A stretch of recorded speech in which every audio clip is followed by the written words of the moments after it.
Сайн байцгаана уу та бүхний өнөөдөр мэндийг хүргэе. Өнөөдрийнхөө видео бичлэгээр бид нэр дуу айл давталтыг ашиглан тоон дарааллын үржүүр буюу одоо математикийн хэллэгээр бактериалыг хэрхэн олох вэ? Мөн геометри прогрессыг хэрхэн олох талаар та бүхэнд тайлбарлая. За аяхан утгыг нэгээр эхлүүлэх ёстой байгаа. I маань одоо дуу айл давталтын үндсэн хувьсагч. За мөн одоо бактериал олох геометри прогресс олохын тулд бид нэр P гэсэн хувьсгчийг сонгож авъя. Энэ маань утга нь нэгээс эхлэх ёстой байгаа.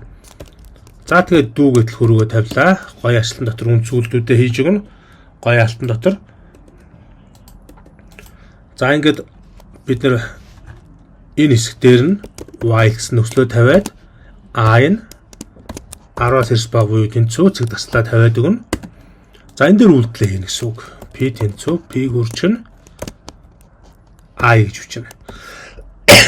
За дараа нь I тэнцүү I дээр нэг буюу I-ийн утгыг нэгээр нэмэгдүүлж тавьж өгнө. Энэ маань юу хийж байгаа юм бэ гэхээр I-ийн step буюу алхмыг нэгээр урагшлуулж байгаа.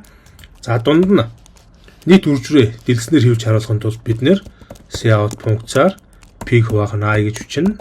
За тэгээд давхар ашлан дотор үрж тэмдэгээ тавьж өгнө. I-ийн утгыг оруулж өглөө. Давхар ашлан дотор тэнцвүүгийн тэмдэг тавилаа. За сүүлд нь P-ийн утгыг тавьж өгөөд end line буюу мөр үн гаагаад за ажиллуулна.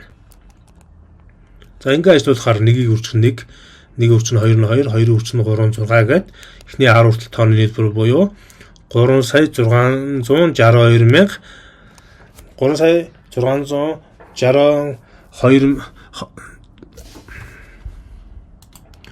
3,628,800 гарч байна гэсэн үг. Нэгсэндээ 3,628,800 гэсэн тоо гарнаа.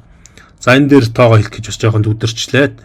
За ингээ өнөөдрийнхөө видео бичлэгээр та бүхэндээ C-ийн францлын хэлнэн дээр хэрхэн дүү айл давталтыг ашиглан тоон дарааллын үржүүр буюу математикийн салбарт бактериал за мөн геометри прогрессыг олохыг та бүхэндээ тайлбарлаа. Анхаарлаа хандуулсан та бүхэнд баярлалаа.